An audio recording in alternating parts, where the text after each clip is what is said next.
Buenos días, muy amable, un saludo a todos los oyentes de Radio Teleradio. Sí. ¿Hasta dónde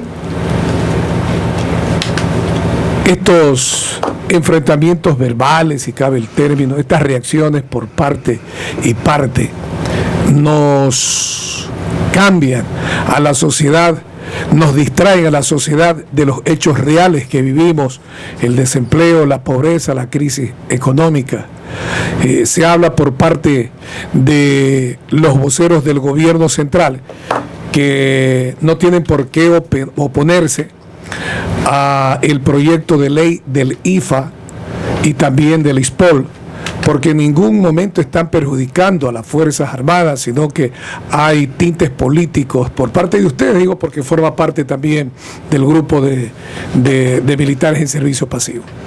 Sí, su pregunta es buena y la mejor respuesta creo que la tiene el propio pueblo ecuatoriano, los líderes políticos del momento, porque concuerdo con usted que el país actualmente tiene grandes problemas, especialmente el problema económico, y que el presidente de la República se encuentre en un conflicto como él lo ha admitido en su último informe que hace a la Nación los días sábados, de que la situación es muy seria, indica, y de una forma poco comprensible. Yo no sé cómo calificarla, un odio hacia las Fuerzas Armadas, no podría decirlo exactamente, encontrar el término. Invita al pueblo a las calles a defender a la democracia. Imagínense, lo está poniendo a esta institución que recién en un diario ha sido calificada con el 60 y pico por ciento de credibilidad, o sea que el pueblo cree en sus Fuerzas Armadas, en estas Fuerzas Armadas de toda una vida dedicada al servicio del pueblo ecuatoriano. Estoy haciendo este tipo de retos, de llamar al pueblo. Yo lo considero totalmente inadecuado. El presidente de la República debe dedicarse este momento a gobernar este país, a tratar de resolver la gran crisis económica que vivimos y que él no la admite. Según el presidente de la República, no pasa nada en el Ecuador. La realidad es que tenemos una gran crisis económica que es lo fundamental, la falta de trabajo y muchas cosas más que debería él estar abordando, en vez de ponerse en este conflicto contra las Fuerzas Armadas, que son un puntal fundamental en la vida del Ecuador y de todos los estados. ¿Hasta dónde este proyecto de ley beneficia o perjudica a los militares que están en servicio activo? Traigo a colación porque la noche de ayer ya la Comisión de lo Laboral aprobó y pasará a primer debate y en el Pleno este proyecto de ley del IFA y del ISPOL. Bueno, fundamentalmente primero lo que se cuestiona es los derechos que tenemos una institución como las Fuerzas Armadas, en que si se quiere proponer una reforma a la ley, debería ser de alguna manera con la participación del Instituto Técnico, que es el IFA, el Instituto de Seguridad Social de las Fuerzas Armadas, que es el que conoce la realidad, y no una posición política de una sola persona, del ministro Patiño, que es la que ha sido llevada a la Asamblea. Entonces realmente eso es lo que se cuestiona, ese derecho a la participación de los actores, como en este caso son las Fuerzas Armadas. Que se haya negado, se haya impedido que el alto mando militar vaya a esta comisión de la Asamblea y exprese cuál es el sentir de las Fuerzas Armadas, que haya tenido que el señor comandante general de la Fuerza Terrestre en una ceremonia pública expresar el rechazo, la inconformidad, nos da la medida de que algo no está bien. Entonces esa es la posición realmente, más allá de nos beneficia, no nos beneficia. Yo pienso que mientras todos los actores no tengan participación, nos queda la duda realmente si estamos de acuerdo o no con estas reformas de la ley. Pero se trata de buscar la equidad, por lo menos el discurso que dan los voceros del gobierno. Hoy estaba viendo al señor ministro de Defensa, por ejemplo, comparar las pensiones suyas y de otros almirantes, generales del ejército con relación al sargento, al teniente, etcétera, etcétera. Dice, entonces tenemos que buscar la equidad en un país que trata de superar las desigualdades ¿Quieren también originar la división de clases dentro de las Fuerzas Armadas? Le consulto. Bueno, en primer lugar, en buena hora si se quiere mejorar las pensiones de los que según ellos, y en realidad tenemos unas pensiones diferentes porque así está la ley en base al último salario que uno estaba recibiendo, y todos fuimos libres para decidir si queríamos optar por ser la carrera de oficiales o la carrera de tripulantes o de tropas. Y en buena hora si se la quiere mejorar. Lo que yo no admito es que se quiera sembrar un clima de que existe una desigualdad, de que ha existido un ánimo de que se favorezcan los más antiguos. Cuando uno entra a las Fuerzas Armadas, como en el caso mío, nunca supimos cuánto iba a ser nuestro salario. En una época que era un salario muy bajo que ganábamos con relación al sector público, porque los salarios nuestros eran mucho más bajos. Nunca preguntamos cuánto íbamos a ganar, nunca le dijimos al ente político administrativo, al Ministerio de Defensa, oiga, súbanos el salario, ni las pensiones que íbamos a recibir. Fueron establecidas y aprobadas por el Congreso de aquella época, en que se debió de haber revisado, bueno, si es que había alguna inequidad, como ellos dicen, pero no es algo que lo quieren hacer aparecer como que es un grupo que nos hemos aprovechado. Yo llegué a ser almirante por cosas del destino. Cuando entré a las Fuerzas Armadas me gustaba, era mi vocación, y ni siquiera me imaginaba que iba a llegar a ser comandante general de Marina, y así ha ocurrido. Entonces yo sí veo un ánimo de dañar la imagen de las Fuerzas Armadas, un ánimo de crear una división, un ánimo de quizás de que los menos antiguos digan, mira cómo este gobierno ahora sí no está realmente tratando de que exista una equidad. No es ese, y lo que sí puedo aseverar es que si esa era la intención no lo han logrado. ¿Por qué? Porque el personal de la tropa sabe de que le mienten.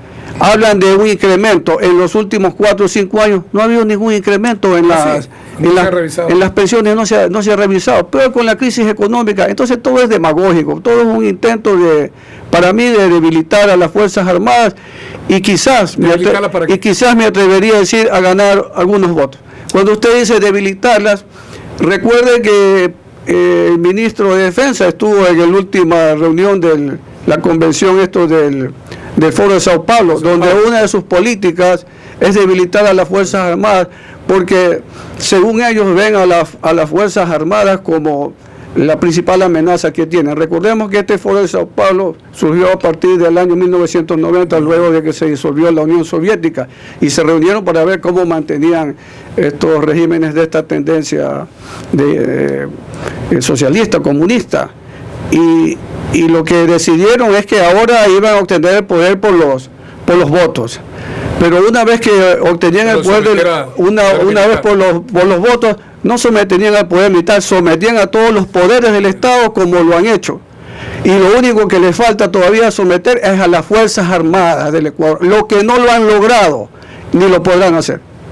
Se irá cambiando de comandante. Con su experiencia, almirante Alan Molestina, desde que volvimos al orden democrático en el gobierno de Jaime Roldoso Aguilera hasta la actualidad, les consulto, ¿las Fuerzas Armadas tuvieron estos enfrentamientos con el comandante en jefe que decía la Constitución de la República en esa época, con anteriores mandatarios, o es la primera ocasión? Yo me gradué de oficial de Marina en el año de 1977, entonces soy de la generación donde regresó la democracia al Ecuador, y lo aplaudo porque así debe de ser. El Ecuador empezó una nueva era a partir de la cual los militares, en vez de asumir el poder, han jugado un papel de árbitros en las situaciones políticas que se han producido en el país, que son conocidas por todos nosotros. Y no recuerdo que haya existido una intromisión directa del presidente de la República como la que se ha dado en romper la cadena de mando y dirigir una comunicación directa a todo el personal de oficiales de las Fuerzas Armadas. Yo no he visto nunca esta situación de romper la cadena de mando. Uno de los principios del liderazgo en las Fuerzas Armadas es que el general, el oficial superior, debe dejar que sus comandantes subordinados dirijan a su vez a sus tropas, a los que tienen bajo su mando, no una injerencia directa, porque eso significa que se duda se duda del profesionalismo de los superiores. Entonces no debe haber una intromisión en los quehaceres de los que están bajo su mando. Almirante, ¿qué dice el reglamento de la Fuerza Armada, en este caso de la Armada Nacional? Cuando se constituye un comité de disciplina para sancionar o no, en este caso al capitán Ortega, que respondió una carta, dice, ofensiva, el señor presidente de la República, y el comité lo absolvió, no encontró ninguna responsabilidad, y ahora se plantea una demanda de acción de protección por parte del presidente de la República, que se llevará a efecto la audiencia el día de mañana a las 15 horas aquí en la ciudad de Guayaquil. La pregunta, si hubo sanciones anteriores, administraciones o en el mismo, ¿se respetó la decisión del comité de disciplina o iba a la mano del Ejecutivo a decir, sabe que se equivocó y vamos a pedir sanción a este comité de disciplina? Mire, esta es una prueba más de la prepotencia de este gobierno, de que no vivimos en un Estado de Derecho, en mi opinión personal. Cuando las sanciones le favorecen al dueño del Ecuador, entonces todo está bien. Cuando no le favorecen, está mal. Y las criminaliza, como lo que escuchamos en esta sabatina, que realmente es primera vez que escucho esa agresividad, ese odio que emanaba, esa ofensa hacia los militares, en declararlos vendepatria. Eso es tremendo, ¿no? Eso es inaudito. Es una ofensa terrible. No es una ofensa a los miembros del Consejo de Disciplina Militar, es una ofensa a las Fuerzas Armadas. Esos oficiales que dirigieron este consejo representan a las Fuerzas Armadas.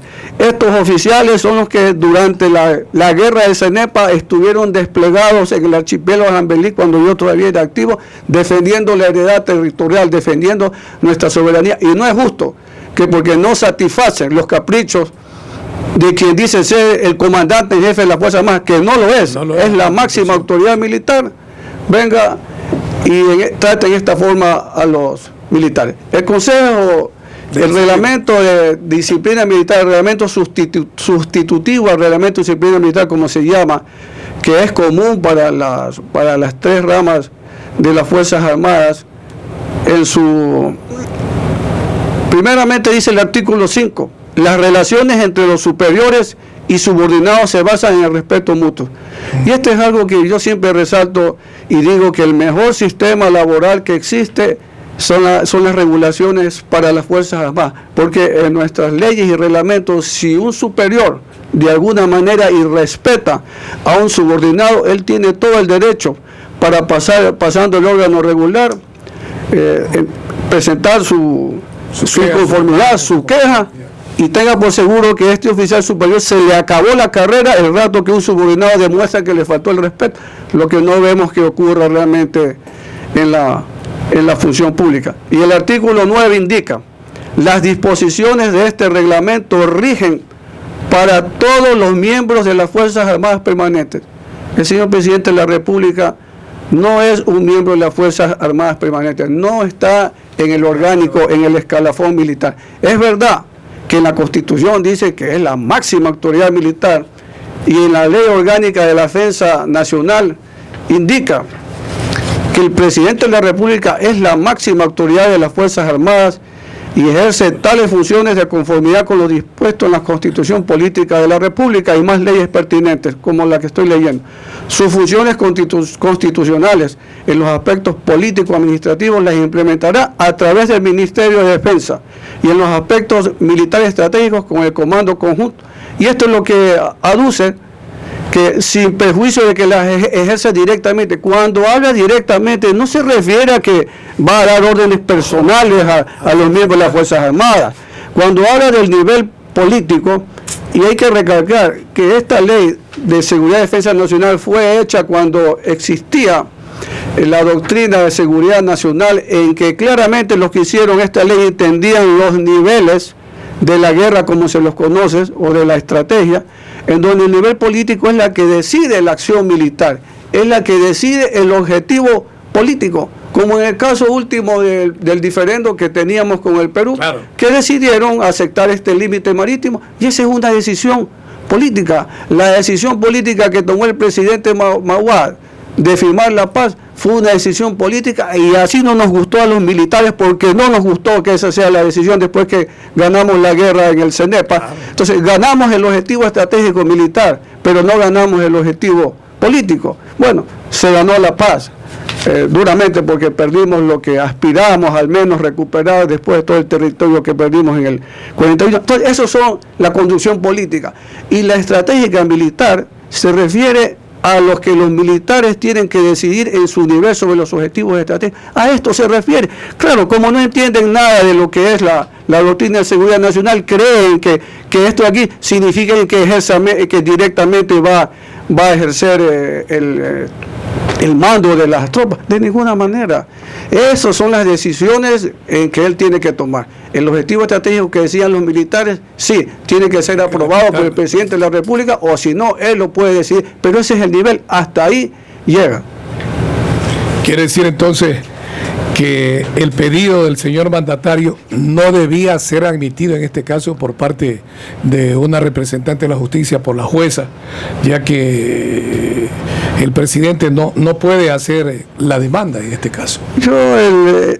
Mi opinión personal es de que él en la demanda pone como argumentos de que anteriormente hubieron consejos de disciplina que sancionaron. Eso demuestra la independencia que existe en la Marina, porque él en su última sabatina expresó que existe una consigna. Eso demuestra que no existe ninguna consigna. Si se sanciona, me voy yo.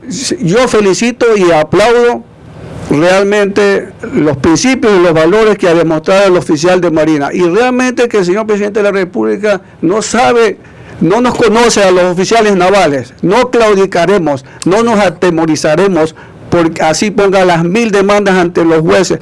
No claudicaremos. Conozco al oficial de Marina y sé que no se echarán para atrás, no se atemorizarán, seguirán haciendo lo que tienen que hacer de acuerdo a los reglamentos.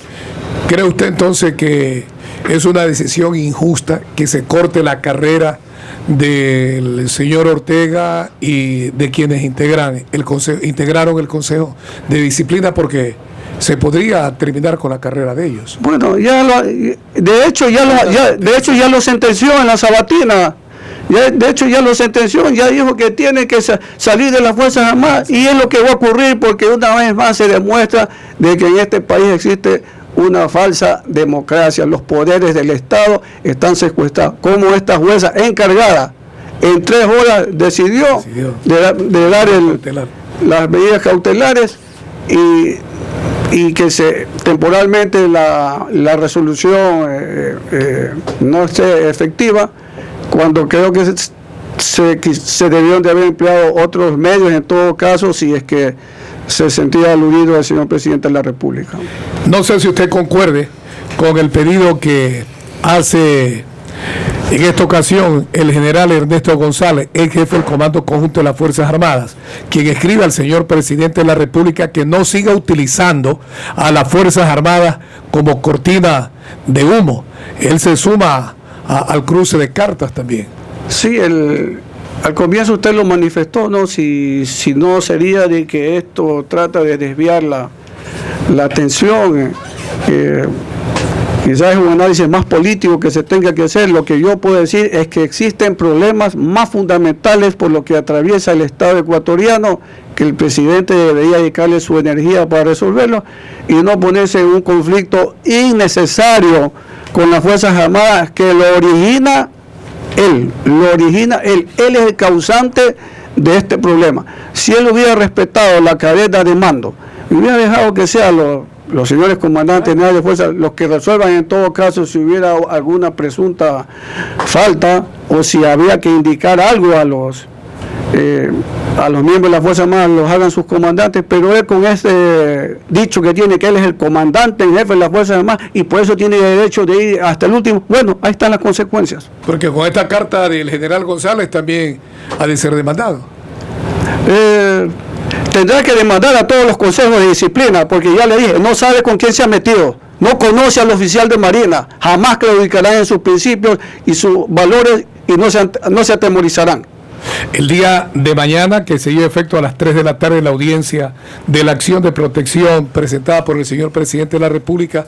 En este caso, ustedes que están en servicio pasivo estarán respaldando a sus compañeros, a quienes integraron el Consejo de Disciplina. Bueno, ellos tienen nuestro respaldo, como lo han venido teniendo a través de desde que empezó este conflicto, y nosotros hemos sido los principales portavoces de los oficiales en servicio activo por sus restricciones que tienen para poder opinar públicamente, expresar realmente lo que siente, y tenganlo por seguro que somos los portavoces. Realmente esta es una situación que le corresponde a la Armada del Ecuador de proteger, de defender a este consejo de disciplina.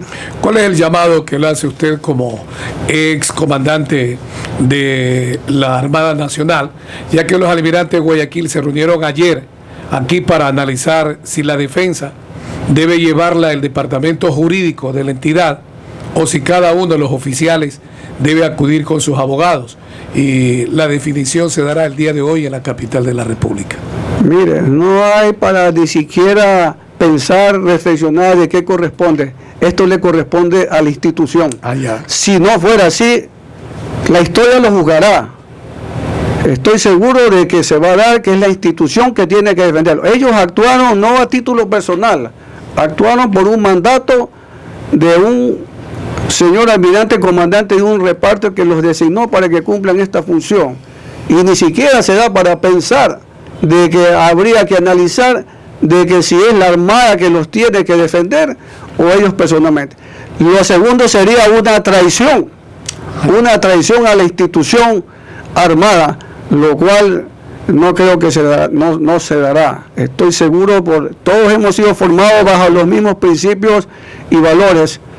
Me tocó ser comandante general de Marina y la mayoría de los señores almirantes que están en ese consejo estuvieron bajo mi mando, a los cuales transmití mi filosofía de principios y valores, que a su vez la heredé de mis más antiguos, y estoy seguro que van a actuar de que le corresponde a la institución.